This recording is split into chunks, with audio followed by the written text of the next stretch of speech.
Are provider-owned healthcare platforms the next real shift in American medicine?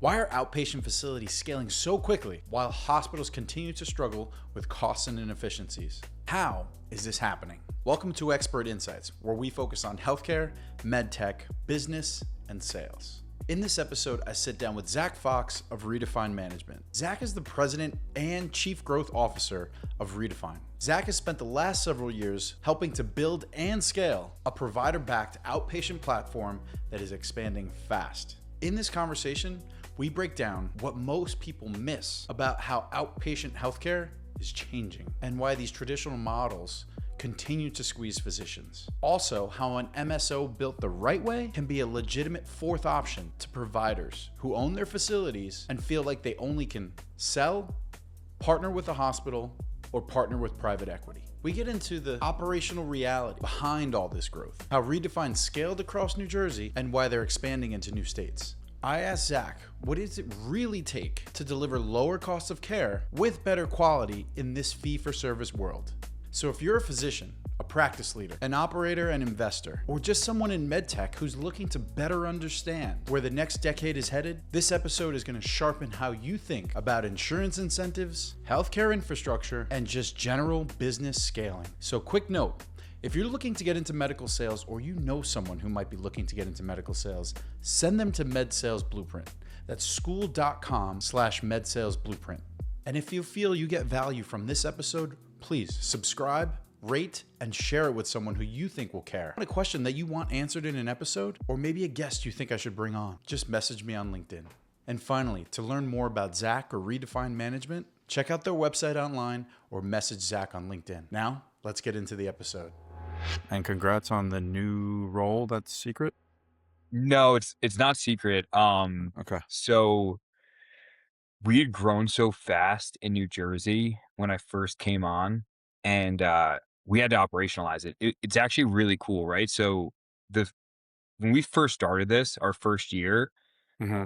we went from like our founding practice to two other groups, and I had been part of helping take on the first two groups with Will, my partner, and my other partner Scott. And then that was 2020, end of 2022 going into 2023. 2023, we took on like 5 or 6 groups that year. Oh, wow. 2024, we did another 5 or 6. So at that point, we're at like 15 groups, right? Uh-huh. And 2025 was this really interesting, like impactful year in the business because we had to not only prove that we were great at sales and that we could bring on groups, but also Yeah. prove that we can manage and grow all these groups. And we doubled Jesus. again that year. So we brought on 14 groups that year. We had brought on a 15th group in a new market. We'd already had one group in Wisconsin. We brought on a second group in Wisconsin. So we were What able did to this? Sorry, yeah. no, we were able to prove that year that like not only could like we maintain the business that we had grown, which from being in sales is like you get those reps who know how to be a flash in the pan where they could bring Yeah. on a lot of business but can't maintain it. So we were able to prove that not only could we operationalize the business, but we could also grow it. But so when I first came on, it was like this thing was growing so fast, we didn't need a sales force. So we were like, let's just and be able to operationalize and grow what we already have, not realizing that the model was going to take off and we were going to start aggregating so many more groups to our model. Then Yeah. we hit 74 locations this year in New Jersey, or this past year in New Jersey rather. We have about 8 surgery centers once everything's said and done this year. And my partner and I really decided that we were going to double down on our national expansion. So we're in the process of bringing on groups in Georgia, Utah, Arizona, a third group in Wisconsin. So we decided to bring on another CFO. He had more of an accounting background, and we just got into the scope and scale where it was just something we needed. Our CFO, who is fantastic, but had a really long background in operations, slid down to COO. And I took on president and chief growth officer to help with like launching new markets and that Mm. strategy. Um, is interesting because we have two sides of our business and most people don't realize this, but we have the administrative side of the business because we are the management company, right? So we have finance, bookkeeping, HR, like all of that for the practices MSO. are held here within the management company. but then we have the Mm. clinical side of the business. So Scott, my one partner, and I have always split operations between clinical ops rolling to me and like non-clinical ops, administrative ops, from like integrations of practices to HR and financial operations going to him. So like nothing's really changing on an operations level. It just gives me the ability to take a little bit of time away from what I'm doing now and move it into new markets. Jesus. So not only did you expand in a way that I don't know if you guys expected or not, but more than you ever had, going to from what 14 to about 30, Yeah. and then you're like, let's double down and we're going nationwide. Yeah. And so And, you're the and one we, who's hopping on airplanes, meeting with people, and helping the scaling aspect. yeah. So I will eventually hire a national sales rep to help me out. Um, because of how our business works, where we're partners in a digital marketing company, an advertising agency. We own our own group purchasing organization, and we own our own billing company, and we also own a real estate asset management company too. Our core business is the MSO, right? But our other businesses have their own clientele. The GPO has clients who are outside of the management company. The billing company has clients that are outside the billing company, the marketing company, and so on and so forth. So those businesses have kind of acted as like quasi sales forces to us, because like we pick up a GPO client in Arizona and they're like, hey, you guys have really done a great job helping clean up our pricing and our spend. I saw what you guys Mm, did in New Jersey. Like, can you kind of help us out with our right. operations? And so it kind of is just like they act as a quasi sales force. I will Yeah. eventually need to hire a sales rep for national stuff, because my wife's going to kill me if I'm on the road all the time. But yeah, so It's a good it's all problem to good. have. It's a great problem to have, man. We're definitely in a unique spot right now. To your point about like growth and not expecting to be here, my partner and I become like great friends over the years. And I remember it was not last summer, the summer before, we were sitting on the beach for 4th of July, and we went down with our kids and our wives, and we're having a drink, and I look at him and I'm like, I can't believe we have 15 groups now. Like I thought this is where we were going to be like 5 years down the road. Right. So to Yeah. see it grow from like a single specialty pain practice to being one of the largest independent medical practices in New Jersey, and having all these ancillary businesses that help provide that infrastructure for the groups, it's like, it's been a wild experience. I'm sure that's the growth is attributed to a number of things, right? A hmm mixture. But if you had to point at one key thing that you guys do, or something that happened, right? Maybe it's timing. What is it that makes you guys different and brought you to where you're at now so quickly? So here's the interesting thing about what's going on like a macro level with the Mm, healthcare space. Providers really only have three options today. So option one is be an independent provider, struggle with strategic rate access with the insurance companies. Option number two is sell your practice to a hospital system. Or option three, which is what you see a lot of, is partner with a private equity firm, by which you're selling most of your equity to the private equity firm. And I don't know how familiar you are with how private equity healthcare works, but typically private equity firms, and this is for most states, New Jersey being one of them, Wisconsin being another, they can't actually own in a medical practice. So what they do is they stand a management company on top of the medical practice that mm, provides some back end infrastructure for them. And then in their management agreement, it basically just scrapes the profits of the practice up to the management company. The okay. So it's a provi- channel. yeah, and the providers are usually given a big check up front, right? And I've actually heard private equity firms say this, and I think it's funny, but they always say that we give doctors a big check and we hope we get a good doctor, and then we just end up getting a bad golfer because they become employed, most of their equity is gone. Private equity then has to play this game of, we bought this practice or this, big conglomerate of groups for a 10x multiple of EBITDA, right? Yeah. And now we have to grow into that 10x and either find another private equity firm who believes in buying this for another 10x, or take it public. And you have disincentivized providers on the other side of it. So I think what really made our model like super interesting was that we were MSO first, right? We were management company first. So Okay. opposed to it just being a vessel to like compliantly move revenue from one place to another, Hmm. where we really provide the back end infrastructures for our groups. We own a billing company that does a fantastic job of doing billing and revenue cycle.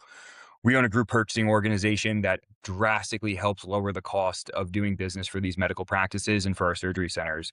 We own a real estate and asset management company for the provider groups that own their own real estate that we could help with the property management of it. Um, our strategy associated to patient acquisition is much different than the traditional medical practice because most medical practices get most of their referrals from provider to provider, right? So you have a primary care Okay. provider has a good relationship with an orthopod, he refers their patients over.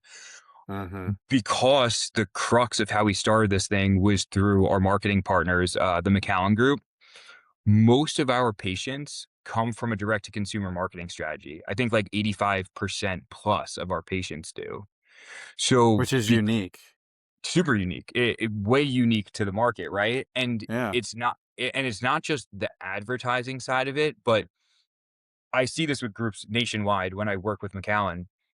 Most groups will spend money on advertising, but not realize that they don't actually have the infrastructure to support their advertising. Meaning, if Mhm. you're your traditional medical practice and the woman or man who's working at the front desk is checking patients in and then walking them to the back of the room and then or exam room and then picking up the phone to answer patients who are Yes. patients who are looking for their doctors digitally are very transactional. They want to go on Google, search their doctor, find them and schedule right away. So, because of our partnership with the marketing company, we have a really like robust back-end infrastructure to be able to intake patients and actually make sure that they make it to the practice appropriately. So, I think like the culmination of all of that has actually made us the fourth option for what you could do as a provider, which means in our model, providers still own their medical practice. They own their practice. They still get their distributions. They still live within their ecosystem. Their name doesn't change. Their logo doesn't change. They do bill under a single tax ID for strategic rate access, but they get all the advantages of being part of like a large hospital or health system, but still get that feeling and that ability to be independent and run their practice as they feel is clinically appropriate. So like we found this like beautiful middle ground between like being what we feel is the first true outpatient healthcare system, but having it be backed by providers with provider ownership. Right. What's the biggest challenge that you're facing when it comes to having these discussions with the practice owners, the doctors, the surgeons, um, whether they're on board or not? I'm sure even when they are on board, they might have misconceptions of what's best, right? Hmm. You guys probably Hmm. have to find some sort of an alignment. What are the commonalities or the common things that these guys constantly assume, hey, we should be doing this? And you're like, no, no, no, no. Best practice is this. We've learned this, right? It's funny, right? Because I sit on the board for all of our groups, right? So, Mm. you know, going back to what I was saying before about like that beautiful middle ground, I think the thing that we did most uniquely is there is definitely a place for business people in medicine. The business of medicine is it's become harder. It's become harder regulatorily. It's had tighter margins. It's been a harder business, right? But unlike some of these other models that are out there that are really more business ran without provider backing, they miss that part. They miss that clinical part. And we've really found a way to like have that distinct line, but also crossover where us as the business guys and the providers really are able to come together to make decisions, right?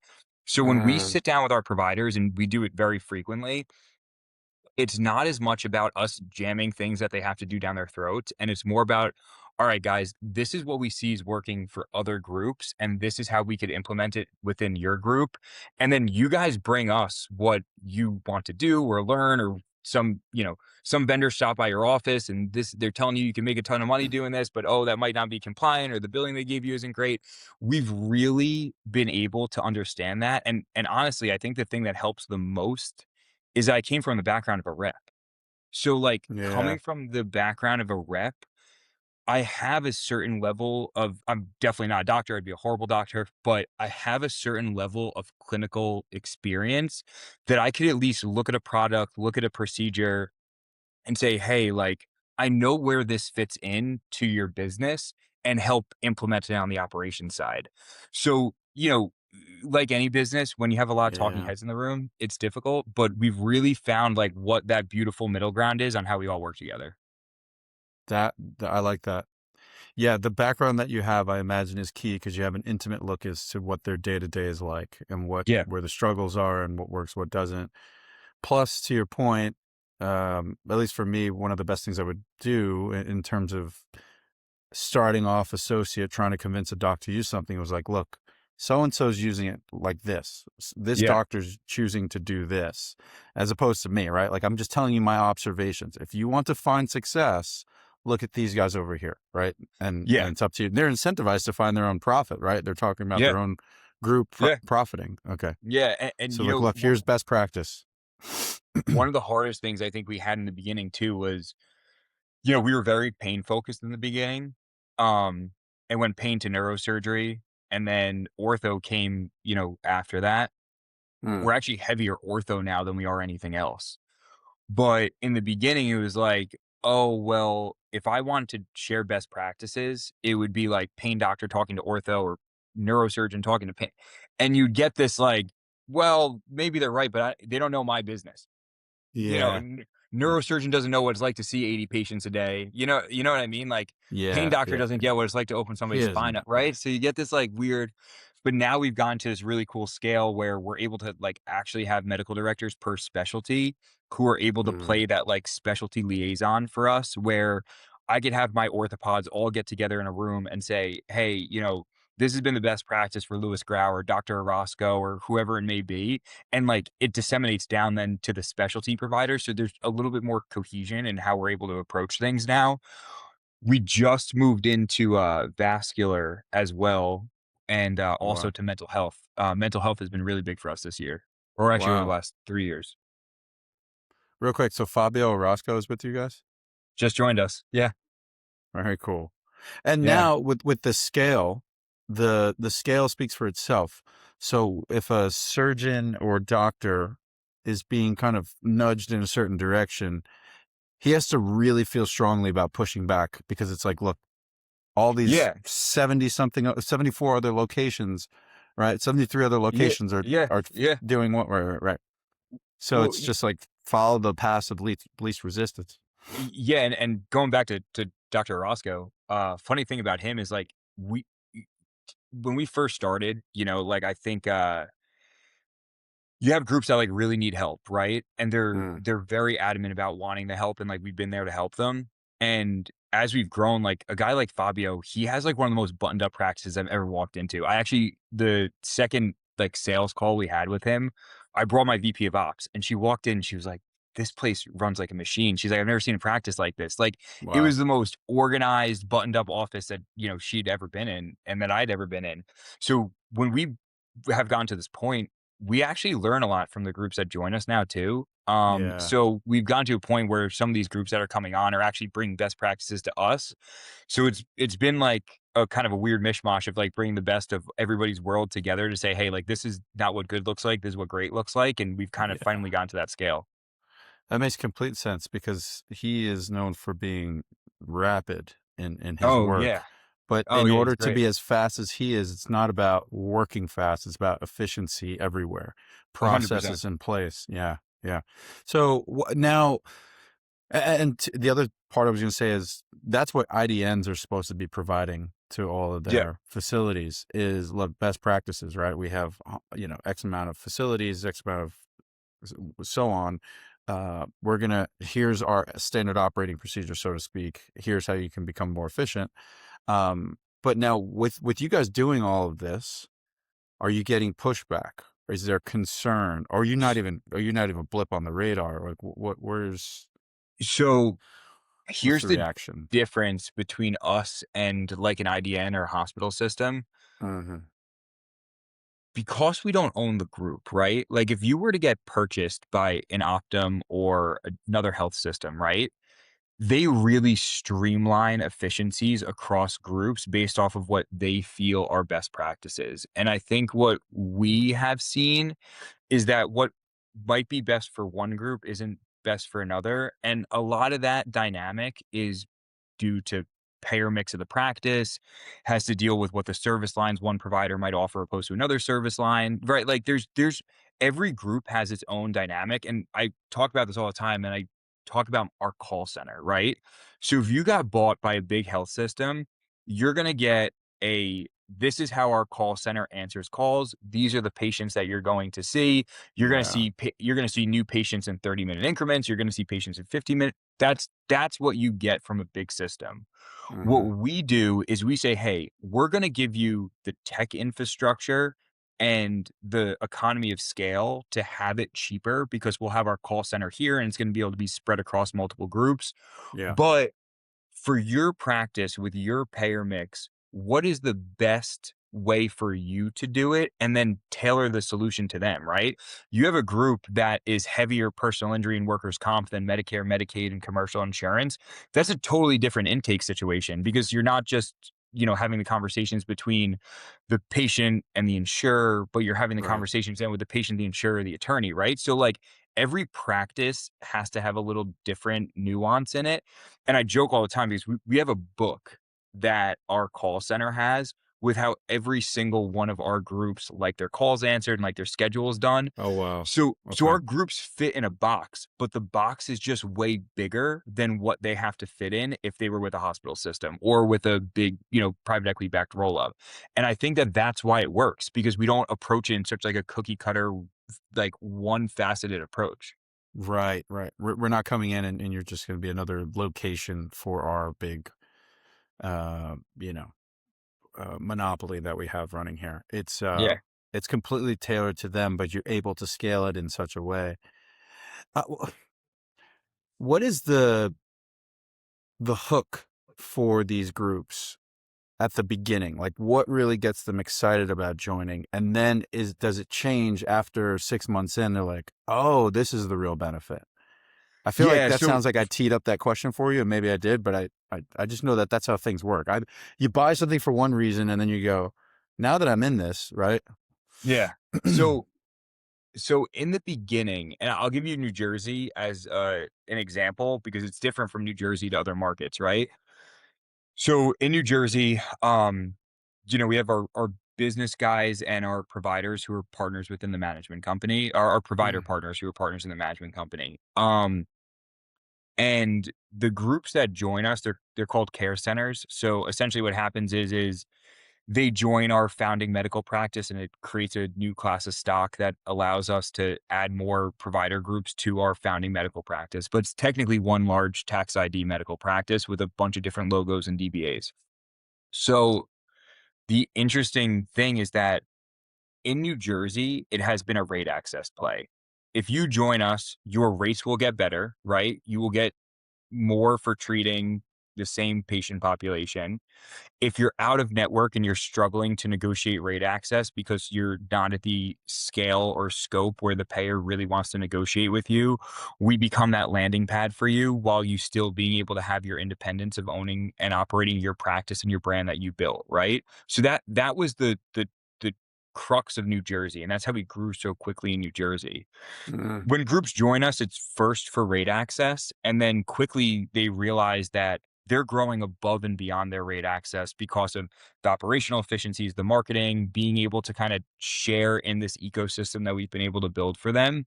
But in new markets where we don't have rate access, the payers kind of they say 3 markets is where they'll start negotiating national contracts with you.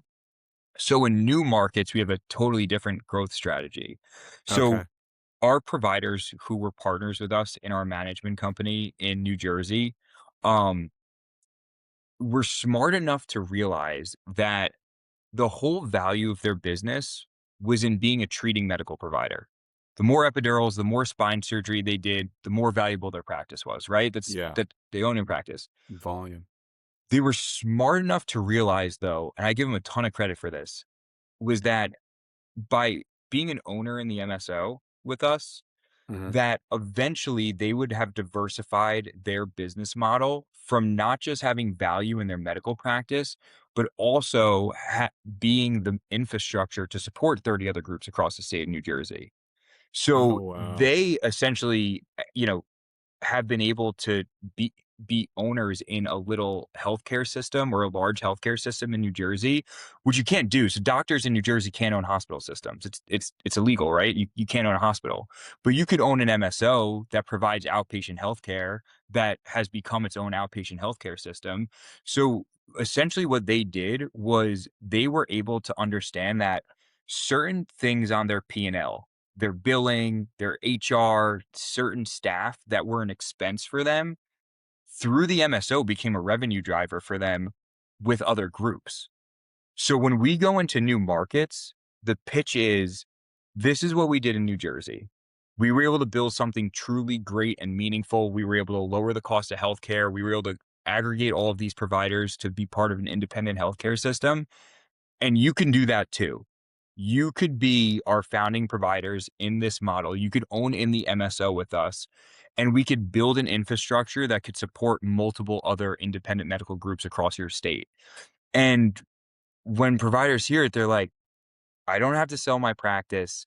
You're Yeah. going to build the infrastructure around me, and I could have what you guys have in New Jersey. It's like a no-brainer for them, right? So They it's can pretty have cool. their cake and eat it too. It's working the opposite. It's as opposed to it feeling like they're coming to me and they're eating away at my business, and yeah, I'll get some benefits out of it. They're getting if if I was a provider, I'd feel like I'm the one benefiting in all sorts of ways: efficiency, profitability, and owning equity in more than just what I've built so far in my career. But Exactly. it's bordered by the state, right? So whatever state you're in, the people Yeah. in So XYZ state Arizona. are not. Mhm. Yeah, so Arizona and Utah may be one MSO, depending. Okay, There's a lot of crossover, right? like a regional Uh, thing. yeah, so we might do regional in some areas, but like Wisconsin is Wisconsin, Georgia is Georgia, New Jersey is New Jersey. Got Um, it. but there will be some areas like we've looked at some groups in the Midwest who we've talked to that there's just like a ton of crossover between states, and it didn't make sense for us to pitch multiple MSOs. So Yeah, we would just pitch one that's over the whole region. incredible. There's this practice in Texas, and I heard this secondhand or third hand, and I forget what they call themselves, but it was like a merger of 8 groups throughout Texas that came together. They merged. They thought they were going to get better pricing with insurance, and the insurance companies were like, "No, screw you guys, just because you Yeah. partnered." Did you hear about this? Yeah, and it Can happens you all the touch time. on your rate access? What's the secret sauce? So we're in an interesting world right now for healthcare where both sides of the aisle, no matter where you are politically, want to figure out a way to strategically reduce the cost of care, right? Mhm. And over the years, they've tried to push value-based healthcare, population healthcare policies that essentially put groups at risk, meaning they'll give you X amount of dollars to treat a patient's life, right? Let's say they give you $20,000 for a life that you have under care. And there's certain ways based off of the patient's comorbidities where if they're super sick, they'll give you additional dollars to treat that patient. Mm. That is really big in the primary care space. Population health, value-based care is really, really big in the primary care space. Nobody has really figured out how to do it in the MSK space, right? In the pain, spine, ortho space. We still, in that surgical specialty space, live in a fee for service world. Fee for service meaning you bill a CPT code, you get paid for doing that CPT code, right? And a lot of value-based care concepts just they haven't worked, right? It hasn't like truly been able to show that it moves the needle on reducing the cost of care. Mhm. Where we got strategic was we essentially took value-based care concepts and overlaid it on top of a fee-for-service model. So we still get paid very similarly, or we still get paid on a fee-for-service model. We bill a CPT code, we get reimbursed for that CPT code. But Yeah. we basically took the values associated to value-based care. And we said, how can we strategically use these to show the payer that we're a lower cost option with better quality? So if you combine a bunch of groups together, right? Because the payer works on a goal of being budgetary neutral, right? So they have a budget, and let's say their budget in small numbers, but was $10 million, right? Okay. And you have 5 groups that were all billing $2 million, and they come together and they say, well, we want you to pay us an additional $5 million to do the same services. The payer isn't budgetary neutral anymore, right? There's no value prop to What are we that. getting out of it What are as we a getting for payer? this? Right, right, right. So what we've been able to strategically do is show the payer that we know and understand what they need to reduce the cost of care. So Okay. I'll give you an example. When we first started aggregating groups together, we were able to show the payer that we had taken these 2 neurosurgeons who did 85 to 95, probably even more. They were, at that time, they were probably doing 95 to 100% of their surgeries in the hospital. A spine surgery in the hospital is drastically more expensive than spine surgery in the surgery center. So we were able to say, hey, our providers who are joining our practice are now going to have access to our surgery center platform. Because they have access to our surgery center platform, these were the cases that they did last year. This is the amount of 1 and 2 level fusions that could appropriately be moved to the hospital. If we move these cases to the hospital, this was what your cost savings would look like. We then took it a step further, because when the total cost of a surgery, and I'll give a spine surgery, for example, 68% of that total cost, roughly, is associated to the facility fee. Only 32% of it is associated to the provider fee.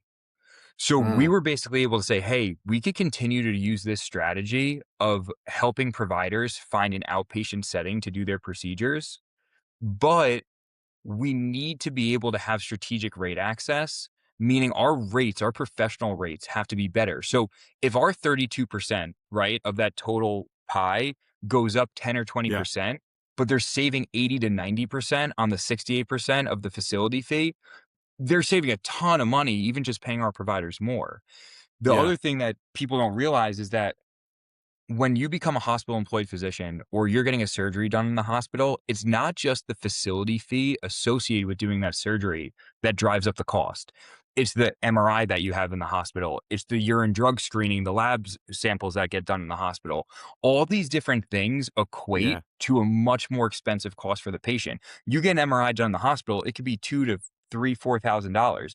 You get MRI done in an outpatient MRI facility, it's like $800. So we've been able to either acquire or develop, like we own our own urine drug screening lab. It's much cheaper to have your urine drug screening done in the outpatient space than it is in the inpatient space.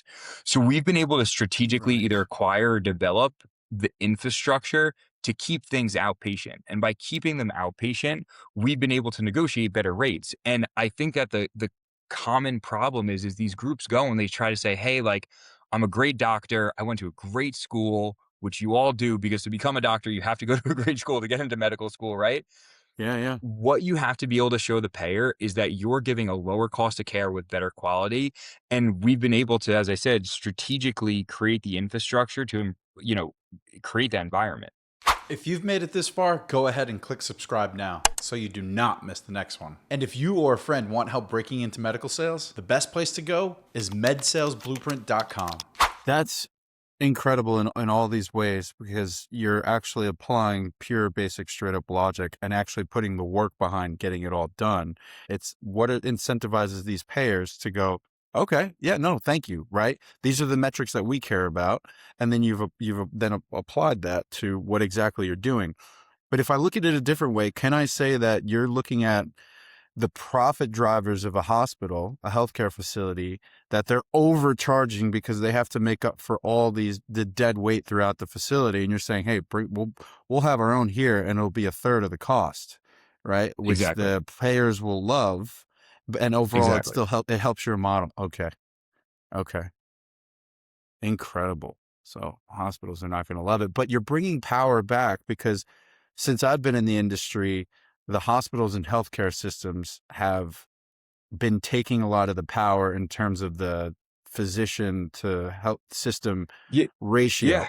Yeah. they're trying to find solutions because they're getting squeezed. And this is the route that they took with healthcare systems and employing physicians is it has led to the physician feeling like I just did, 100 years of schooling. I'm finally out. I have to pay back my debt and I'm getting paid nothing. What the hell did I sign up for? Right. Yeah, It and I sounds like you're think empowering them. yeah, and I think so interesting. My grandfather owned the last physician-owned hospital in the state of New Jersey. It was and he Mm, owned it with a few other doctors. I always say healthcare got messed up when you separated the doctors and the business guys. I think it's we're bringing it back together, right? Um, the hospitals have wow. I go back to the days of my grandpa, right? Like before he owned his hospital, he did home calls, right? Like you had a fever and the sniffles. People still today get the fever. My kids, right? This first time my kid had a fever, my wife's like, "Let's take him to the ER." I'm like, "D, that's a $4,500 tax on the payer to bring our kid to the ER." And she's like, "I don't care." I'm like, "Listen, Yeah. we through our health insurance, we have access to Teladoc. I get on Teladoc, I speak to a doctor, the Yeah. doctor's like, "Your kid's fine. What's his temperature?" It's 100. All Hmm. right, give him some Tylenol. I just saved the payer, $4,000 by just keeping it at my house, right? Right.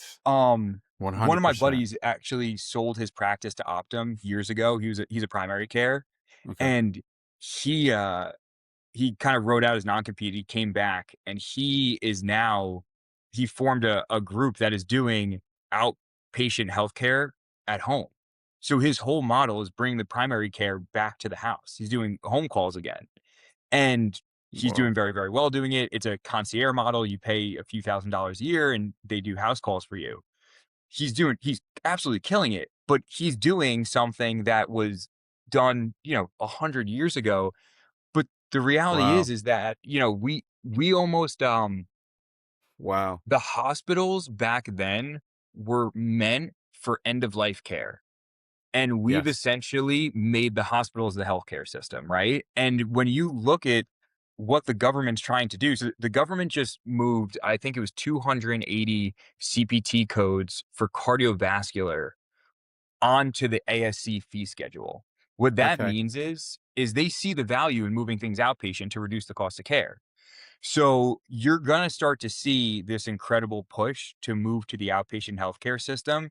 And I think that that's why we're really on the forefront of this, because we didn't just start a surgery center and use it as a way to make money. We use it as a true value prop to lower the cost of care for the payer. Gotcha. And so those 280 for cardiovascular, that's of I think it was like 540 that moved over Yep. this year. So cardiovascular had a really good year for those who have their own outpatient They facilities. will. Yeah. We've got a bunch of Uh, cardiologists who are coming to our new surgery center in Jersey There you City. We're go. super excited about it. Yeah. Dude, I want to go back to something you just said and you said it so well. I think it's something a lot of people miss, whether it's definitely, I'm going to call myself younger people, who grew up in a world like this, who didn't know any better, where hospitals were end of life, like acute care, right? Yeah. And now hospitals became the healthcare system because we Yes. live in a world now where I'm going to call it wellness, this whole wellness rage. Hmm. And med spas and these clinics and all these things Yep. and preventative care, being more mindful. It's like, because screw the healthcare system. They don't care Yep. about us. It's all screwed up, blah, blah, blah. And I was like, you're not wrong, but also be mindful of the fact that this is all acute care. The reason they're Yes. not telling you, well, I don't want to get into the reasons, right? People are incentivized by money, this, that, and the third. But I was like, the intention of that facility is not so that you eat healthier and organic, and let's check Yes. on your testosterone levels, and Yep. let's check your fecal for fun and MRI your Yep. whole body. It's Yep. like, if you're dying, come here. We're going to put Come you back together, and then bingo. you go Yeah. home, right? That's what it's built for. It's not built for you to live your healthiest life. So So so I always say that interesting. we have yeah, I always say that we have a sick care system. We don't have a healthcare system, and I'm sure you've heard that from other people before. It's true, right? Right? Like we have a sickly, country, Perfect plug. unfortunately. Great plug for that. Yeah. Yeah. Yeah. I mean, my dad was a sickly guy, right? And me and you have Wow. talked about this before. He had a lot of health issues. I'm the opposite. I take really good care of my health. I got 3 different lunches that I pack for myself today. Pack all my own food, right? So like We actually have taken that approach. So we have a very conservative approach. A lot of that is because of our direct consumer marketing strategy. So most of our patients see pain first because they kind of work the patients up the hill to hopefully they don't get surgery, right? The goal is preventative healthcare. And then if they need surgery, they see one of our specialists, which is another reason that the payer likes working with us because they know we're going to offer them like the most conservative care possible to prevent them from having a big surgery. We did a Huh. we actually were part of a pilot with one of the payers on one of their episodic programs with a company called Appos Therapy. It was a shoe orthotic meets DME device, where it was a shoe that had these two like gel balls on the bottom, and the concept was that if you had bone on bone knee pain, it would displace where the weight lied, so that Okay. way it could buy patients time to get a total knee done. And the goal is that you buy them 2 years, they're able to walk, they get on the treadmill, they lose some weight, takes pressure off the knee, and maybe they don't need a total knee. So we did the study, and don't quote me on this. I know we published the study, I believe in JAMA. I think we had 600 patients in the study, and only 3 got total knees. And I think it was in like an 18 or 24-month time frame. So my mother-in-law definitely needs a total knee. She recently picked my son up, and her knee buckled and she nose dove into a coffee table. Um and Shouldn't I'm be like, "Man, laughing. she need sh Shouldn't be yeah." laughing. No, it's fine, but I'm like, "Man, she needs a total knee right now." She started Apos therapy. This was like 6, 7 months ago. She still hasn't gotten her knee done because she says it really works for her. And she's back to playing pickleball in Florida, and she's active, and so, like, there is a Get very, out. very important part of healthcare that should be conservative. Yes, 100%. The prolonged anticipation of, look, I'm eventually going to need it. I'll get some cortisone shots. That's incredible. And I feel like that company, conspiracy theorists will say that that company is going to get bought out by some random company, and then you'll never see it again because it's stopping the joint replacement, Yeah. world. But we are entering, I shouldn't say it. Well, I think we are. As things just kind of develop more and more rapidly, we are moving into a world where we're moving out of traditional. We have robotics in the work in healthcare. Yep. AI is entering um, healthcare, not directly, but through the med tech industry. So that, Mhm. in my opinion, hospitals are cautious. They have a lot of compliance issues. If AI is going to enter our world, it's going to be through med tech, and they're going to carry the liability behind it. But either way, things are moving rapidly with technology and solutions. Um, with that in mind, what would you say? mm, are there any technologies in the next, and it could also be software based, Mhm. in the next 2, 3, 5 years, the near future, that's really interesting to you that you think is going to have an effect? Yeah, so we partnered with a company called Algos Pathways. And originally they were an intake tool, meaning patient comes to the office, they put all the information into their cell phone or an iPad. And it's basically like instead of patient coming in and filling out paperwork, they fill out an iPad tool. But they had this Huh. really cool way of being able to interface with the EMR system. So we're on Athena. They had a really good interface to Athena. Adam Miller, who is one of their founders, and it was found by a provider, Type Tech, and then our guys who were partners in our marketing company with are doing a JV with them. This is where I think healthcare is going to go, and I think it's going to get really interesting. So basically, they were able to take this connectivity to the EMR system and use it to identify patients that had certain issues that you could use to appropriately help guide the care continuum to conservative care. So, for example, Huh. um, let's say you see a patient who is supposed to, or say you have a patient who hasn't been back to the office in 3 months, right? It could rip through your EMR system and find all of your patients that haven't been back to the office and basically find out last time they were in here, were they in pain? If they were in pain, what was the reason for the pain? And what would be the next step for them in the care continuum? So being able to keep patients on a cohesive care continuum is so important because what happens is they go to work. It's tough for them to get back to the doctor.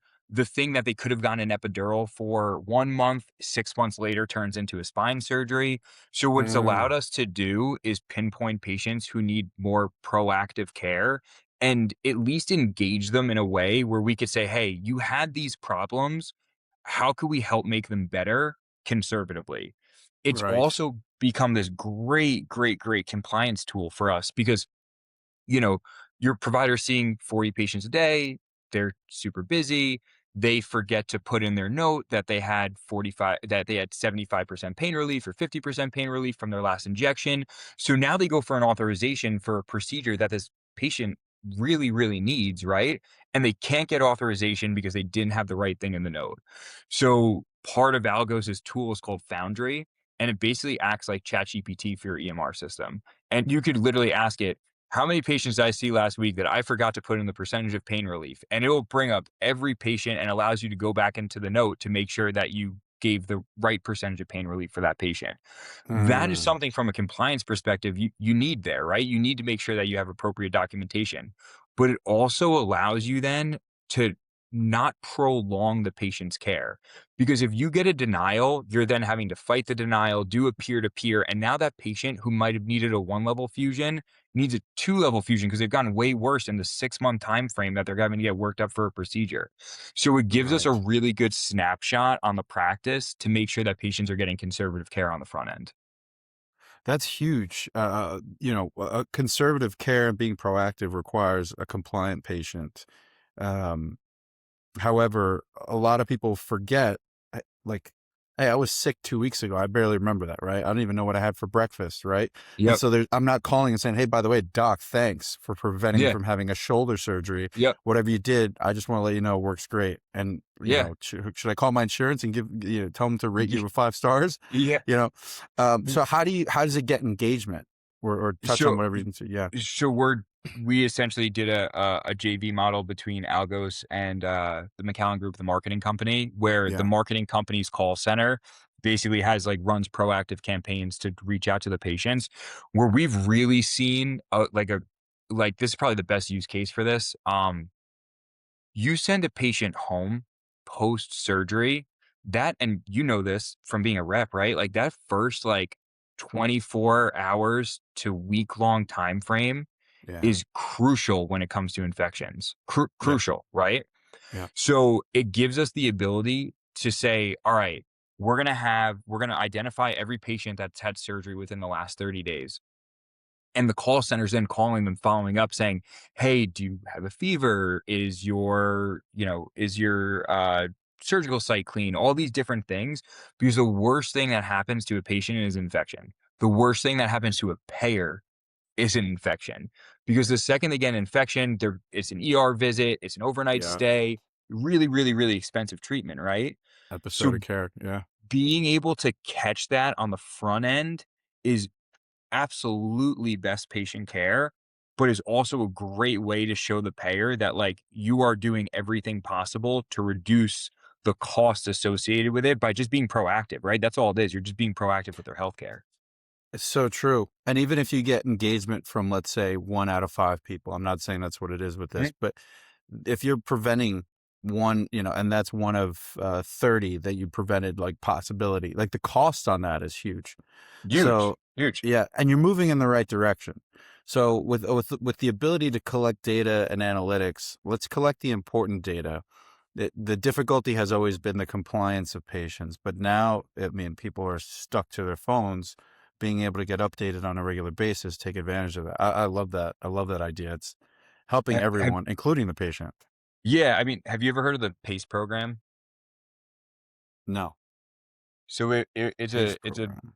it's a Medicare program that they basically use it's kind of like a population healthcare thing. You get X amount of dollars to treat a patient, but you could do anything you want to treat that patient to make sure that um that they're having better quality and that the cost of care is less for them. And this is one of my favorite stories about the PACE program. They had a patient who was constantly in the ER, and she was an older woman. It was crazy expensive for Medicare. Constantly in the ER, constantly in the ER. They figured out she Hmm. had heat stroke. They went to her house, and she was in Florida, and she had no AC. So through the PACE program, they were able just to buy her an air conditioning. She stopped showing up to the ER, right? So that Oh my like God. $300 AC unit for her house fixed this huge, like monstrous expense to Medicare, right? So like That's that's one incredible. of the things that Algos has allowed us to do, right? Is like really, really, really get granular on proactive care. PACE program.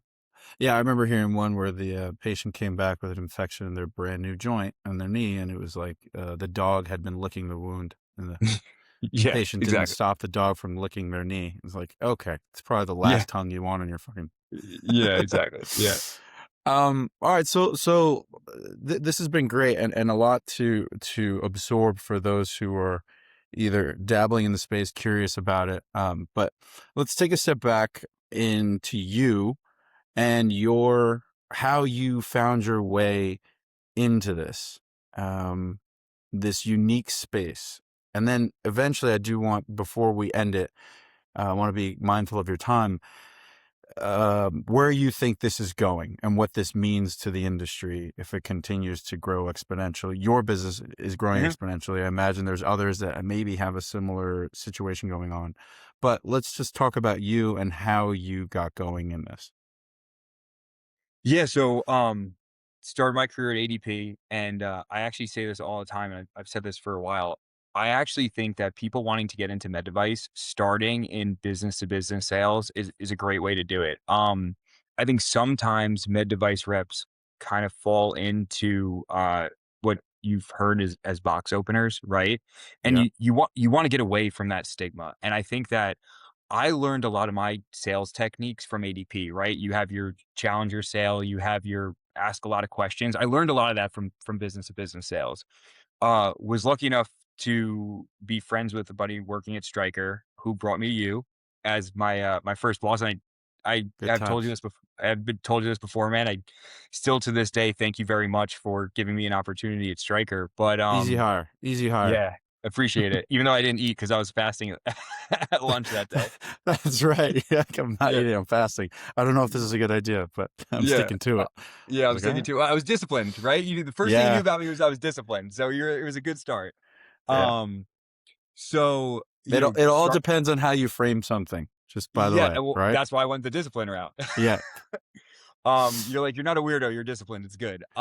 So started Striker Trauma, was there for about 2 years, and while I was there, it was really, really cool time because Stryker was really understanding of the IDN and GPO space, and that's really where I got the crux to learn what I needed to learn today to start my GPO, right? We own our own group purchasing organization, and I learned Yeah. everything about the GPO space, which I eventually took to my next job, um, from Stryker. When we were doing those TIA agreements, where we were doing the compliance, that's where I learned the GPO world was working for Stryker. That's right. That's right. So, Uh, and you brought that into the MSO yes, yeah. So space. Yeah, so one of the first things that Will tasked me with when we first partnered together, he calls me one day and he goes, Zach, I want to start a GPO. And I'm like, well, I really want to work for this guy. And I'm like, this is a really big task, but like there's three big companies that do this. Like I've seen other people try to do this, but I just said yes. And I was like, all right, I'll figure it out, right? Um, Yeah. GPOs are interesting though, because when you look at GPOs, right? They don't actually bring any value. Like, it's crazy. Like, when I was at Nevro, when I was a stimulator rep, every time I'd walk into a hospital and they'd be like, "Oh, you have to be on our GPO," I'd be like, "We're on," and thank God, because I had the highest pricing with the GPOs. Because Hmm. the way GPOs get paid is they get a percentage of the overall spend on admin fees, right? So if you have $100 million to spend with Stryker, you're not really incentivized to actually reduce cost, you know? Like, you wanna keep costs as high as possible.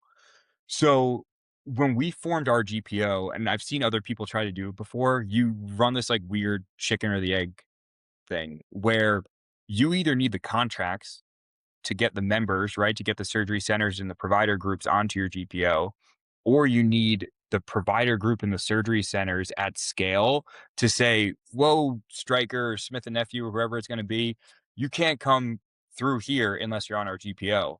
Yeah. Yeah. So we actually treat our group purchasing organization the way that I think it was designed to work, right? So the GPOs negotiate contracts at scale, but they say, hey, if you specific hospital do this much spend, or you this specific surgery center do this much spend, we could help you get this tiered pricing, right? But the concept of a GPO was group purchasing, right? It should be everybody spend together helping to reduce cost. So opposed to me saying, this one surgery center, if you do $10 million with Abbott, you're going to get this price.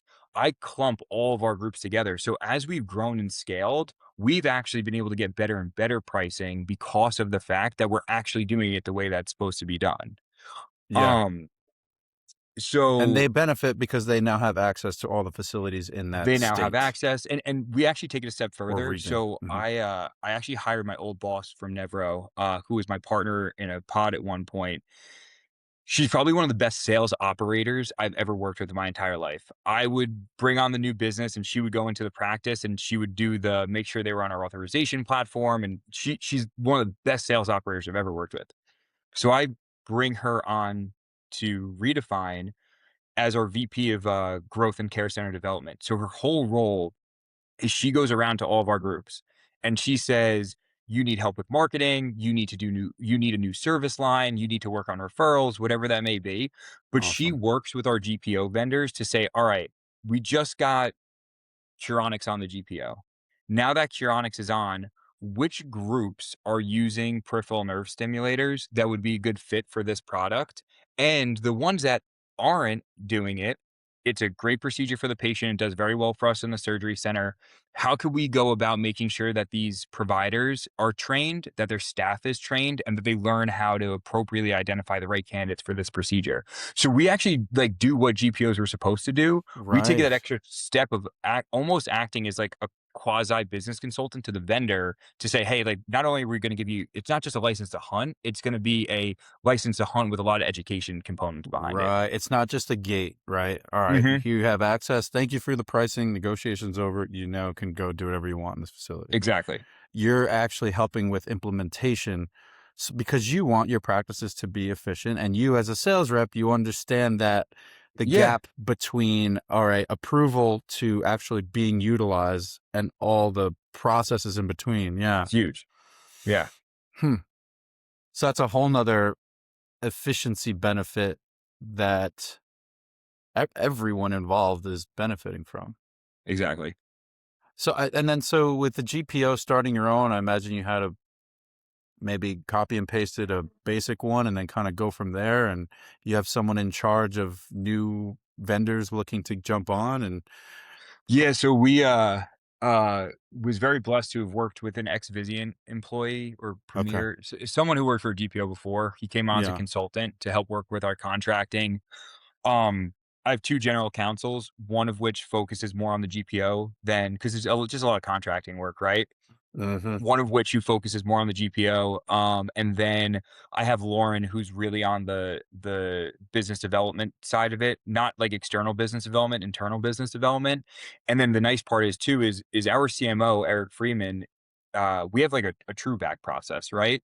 So company wants to get on our GPO, they kind of submit all of the clinical data, the billing data. I sit down with Dr. Freeman. I sit down with Lauren, who's our VP of Growth and Care Center Development, and I sit down with Kathy Saunders, who's the president of our billing company that we had purchased back in 2022, and we do like a full deep dive into it.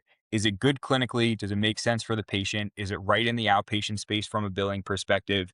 And Lauren, how can we launch this appropriately in our groups? And there are a lot of times that we say, hey, no, this doesn't make sense, right? Mm-hmm. But for the most part, it's given us ability to check every box. Is this right for the patient? Can we launch it appropriately in our groups? And can we make sure that from a compliance standpoint, both clinically and billing wise, we know exactly what we're getting ourselves into before we launch a product? So like it's become not just a revenue driver for the GPO and a cost reduction vehicle for our medical practices, but it's also become this great compliance tool that we're able to use to make sure that whatever products are coming into our door, we know ahead of Yeah. time that it's right billing wise and it's right for the patient. Interesting. Yeah. The parameters that you have, the criteria sounds simple, but also sensical, right? Like Yeah. based on the Mhm. core principles of what this product, it's a solution to something. It really is it going to be implemented, utilized, and what's the impact to what really matters? I love that. Trueback, is that what you call it? What? What is the Trueback? Is What's that what true you back? said? Oh, No. I must have misheard Oh, something that you said. VAC process, value analysis committee. Oh, okay, okay. Um, Pause for a second. Every once in a while you pause and I probably pause too, but with this app, it's recording yours on your computer and taking it in your film and then recording mine. So we'll have two perfectly good synced videos that they'll merge Cool. together. Um, while we're paused, how you doing so far? Good? Good, man. Yeah. Awesome. This No is complaints. this is phenomenal. It's one of my favorite ones, if not my favorite. Awesome, man. Glad I could do Yeah. it. Yeah. So I'm gonna ask you about the future, and then I'll open it up for you to bring up whatever it is you feel. Do you want me to go into the Nevro experience too?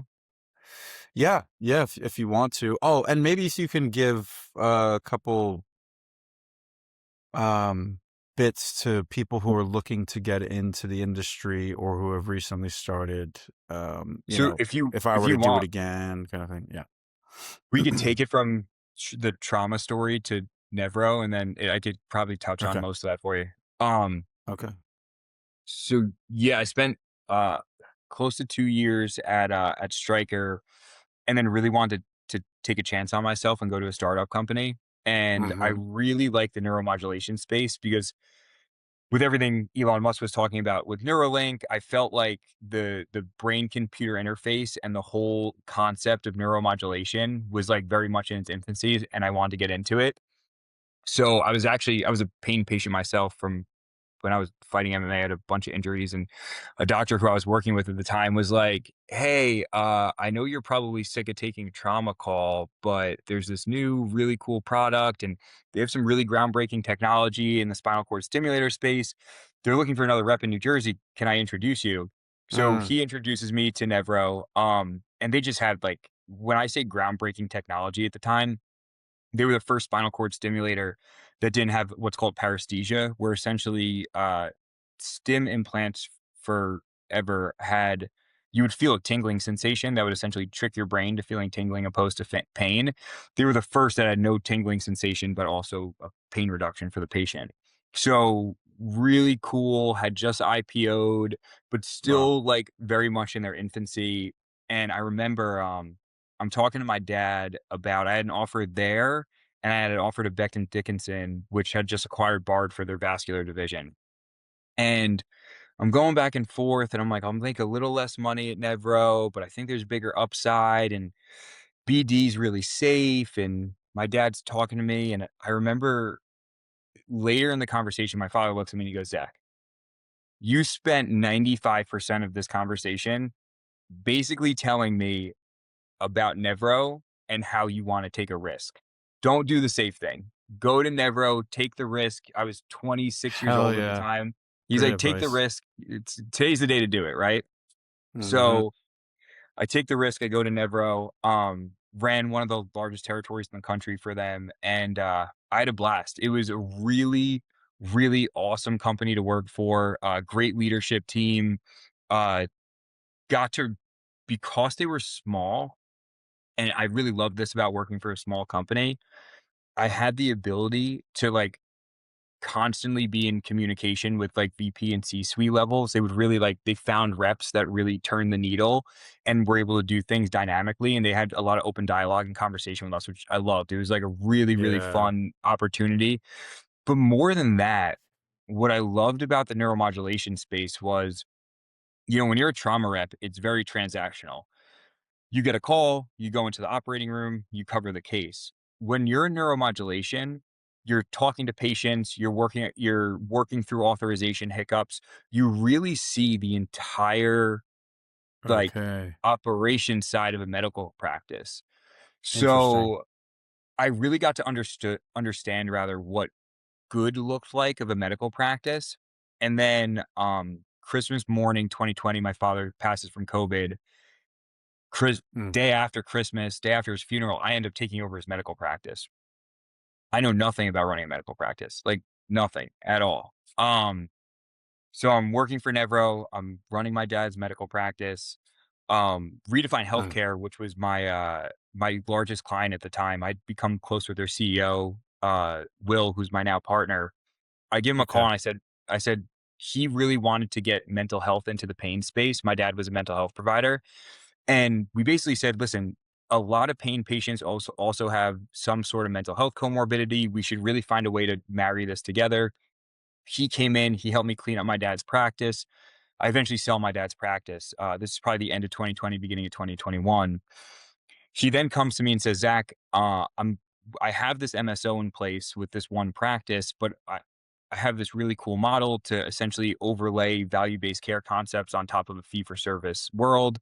I think we could scale this thing really quickly. I'm looking for business partners to help me run it.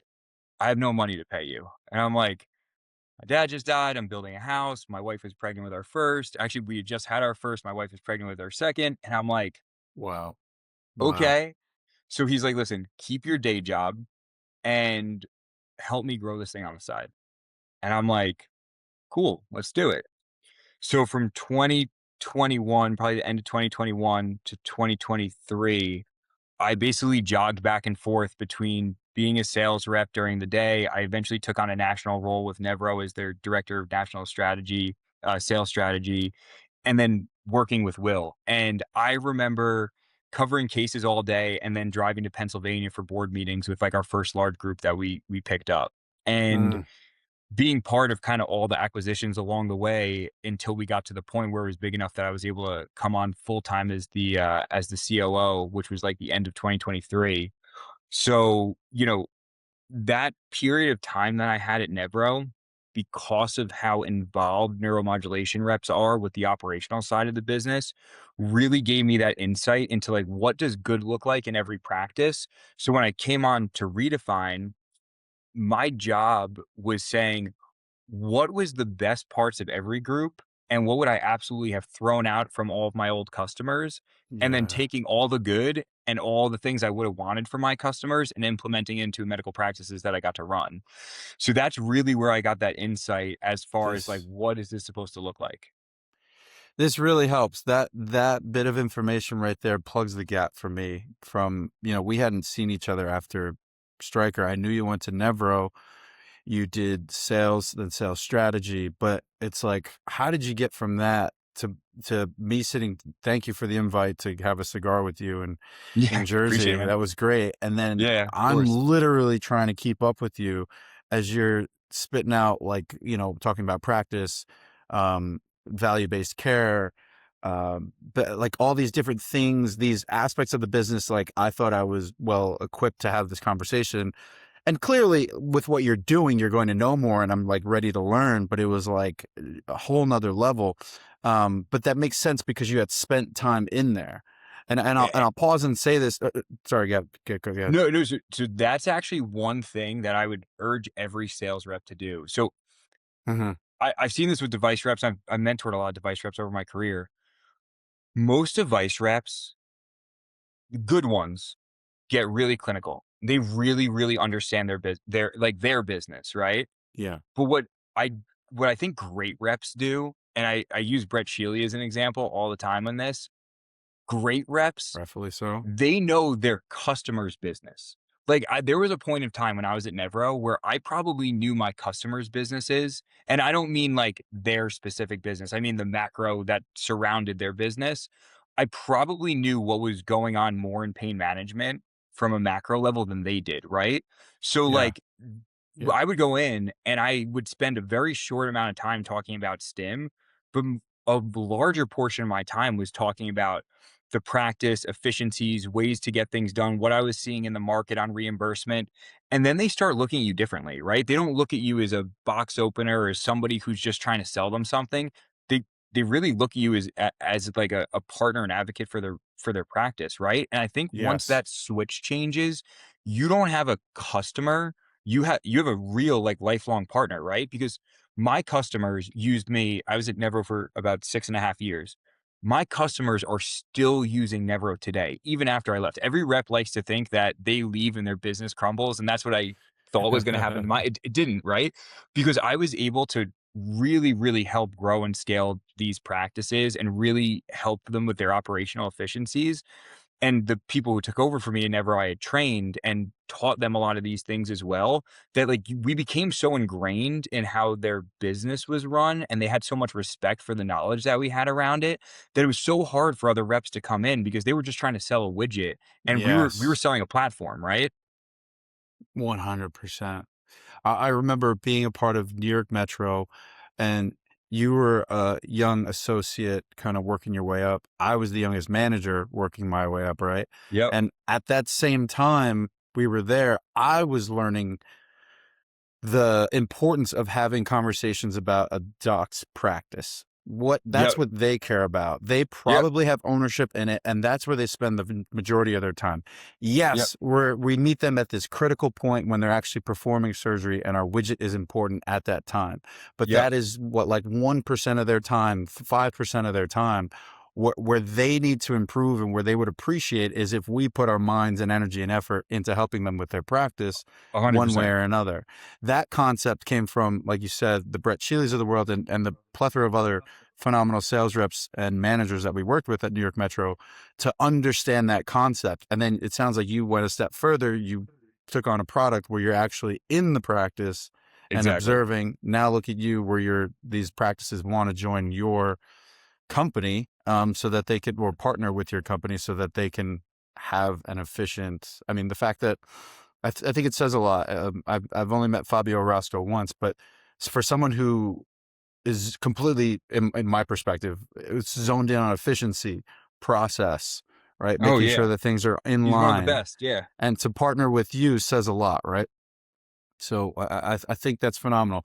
With all that said, my last question for you: where is all this going? What does the future look like through your eyes that other people might not be seeing? So again, I think that healthcare is really going to go towards some sort of combination of value-based care, population healthcare models, right? I think it has to, right? And at least it has to go outpatient, right? And I think we're seeing that at scale. I met with Stryker, a few people from their leadership team recently at a conference, and they're doing a really great job of, and you're seeing this with other companies too, where they're coming up with like these ASC divisions where they're Yeah. becoming more business consultative in the ASC space because they realize that care is going outpatient, right? So Hmm. I think that that is really where reps need to start to understand the future of where things are going there. And I have this problem with spine companies all the time. So spine companies come to me and they're like, all right, this is our price and we're going to charge you for this putty and this DBM and this orthobiologic. But they don't even realize that it doesn't get reimbursed in the outpatient space because they're just used to going to a hospital and they're just dumping this stuff in, right? So the reps who start to be on the forefront of understanding outpatient healthcare, I think are Yeah. going to be primed for success because they're going to understand where healthcare is going, not where it is today, right? Um, Yes. I also think that there has to be a certain level of the vendors understanding the value-based care models, and I don't think that any of them have really gotten there yet, meaning when it comes to cost, right? Right now, the vendors are charging on a very transactional level, right? Like, you do a total knee, you pay $5,000 or whatever it may be. Right. But and I haven't seen any of the vendors get here yet, and I'd love to figure out a way to do it, and it's a project I don't have time for, but if you're gonna be at risk with the insurer, right? So we have some bundled programs with some of our insurers where they basically benchmark our cost of care against, a hospital system. So if a surgery costs $50,000 in the hospital, we get paid a fee for service rate to doing it, but if it costs $20,000 in our surgery center and there's a $30,000 delta, there's some sort of shared savings that happens, right? Okay. If the vendors were able to tailor their pricing to shared savings, they could actually make more money, right? So instead of charging $5,000, right, for the total knee, if they were able to charge $2,000, but then be part of the shared savings and making $1,000 additional a year for 5 years after, as long as that total knee held up and the patient's risk scores went down and their cost of care went down. There's a Yeah. better way to do it, and none of the vendors have gotten there yet, but at some point, they're especially the ones in the MSK space, are going to have to realize that value-based care is coming, and they have to figure out a way to price themselves towards value-based care. Wow, that would be a major change. That makes sense in selling to executives with the Mako robot. Um, in that time, the word partnering with your hospitals or partnering with your customers was like a hot word, to the point Yep. where it's like, I have to stop saying this because every vendor's saying it, and the Saying it. customers are getting annoyed hearing that. It's like, you're not partnering with me. If you're partnering with me, that means you're sharing in the In the gains risk. and the losses. Yes, Right. You're correct. just trying to get into the meeting room with me, and then we're negotiating. It's the same thing. Exactly. The risk. And so that's where it's the put your money where your mouth is. And I would, the day a large company like a J&J or whomever partners with a Kaiser Permanente, something like that, and a pilot program Mhm. where they look at, okay, your implant, let's talk, what is it, a tuned knee or something like that. Like, let's track that and let's see what you're really doing for us, or however that looks. That is when the things will really change. Now, in my mind goes to, will a publicly held company be able to do that?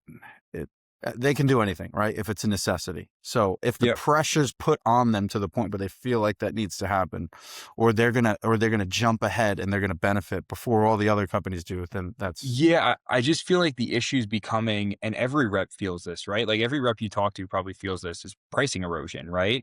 And I yeah, think the strategy had always been, we have product X, and we're going to get a premium for it. And then the product pricing is going to get titrated down over a few years.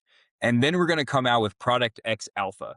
And product X alpha is going to be a slightly more expensive version with a different logo than product, right? And that's the game that yeah, had always been played, right? And they make yep, small variations and small tweaks, and the marketing companies go out with why this widget is better than old widget. I right. don't think that that's going to work anymore. And I think that in the world of AI, where benchmarking has become so easy, it's going to be a lot more difficult to slip that type of stuff through value analysis committees. And I think that the vendor that figures out how to actually partner, meaning upside and downside, those are going to be the ones that are successful in what healthcare is going to look like in the next 10 to 15 years. And to your point, it goes back to tracking the success, right? Not just selling widget and then next customer or next case. Track that data and then go back and like, look, this is our ROI, our non-financial ROI. This is outcome ROI, right? Correct. Your return on using our widget is, look at all the success, patients not coming back, XYZ. So the more wearables and the data and analytics that they can get, that's, I love it. It makes complete sense. So the technology is there. It's for these guys behind the computer to figure it all out and make Yeah. these which leads to a whole nother thing that we're not going to touch on, which is investing in med tech, and trying to push for more investment into med tech and taking risk on people who are considering building out these technologies and putting them in front of customers. But I'm out of questions. I want to be, again, this is a phenomenal discussion, dude. I think a lot of people are going to love this. Is there any last things that you want to share? Tell the No, man, world. I'm good. I appreciate you having me on. I'm actually out in Georgia next week. I'm there on Tuesday. Um, like finalizing some stuff I out owe there with you a some groups. cigar. Yeah, so I'll make sure to hit you up. I'm staying in Buckhead. Perfect. That's Yeah, so that's where you can find me. yeah. All right, is that where you live? I live about 20 minutes north now. I used to, but that's where I go hang out. That's for Yeah, so dinner and drinks over. yeah, Yeah. so my good buddy lives out there, so I'm staying at his house for 2 nights while I'm out there. So I'll make sure to hit you up while I'm out there, man. Perfect. Perfect, dude. Well, thank you. Of I course, have to man. say, I think that I'm really happy for you. You're fucking killing Appreciate it, it man. and you Thank you. deserve it. You're making a real impact. So thank you, brother. Thanks, man. I appreciate it, man. Let me know if you need anything. We'll catch up soon, all right? Sounds good. Thanks for watching. Don't forget to click subscribe so you don't miss an episode. And remember, if you or a friend want a job in medical sales, the best place to go is medsalesblueprint.com.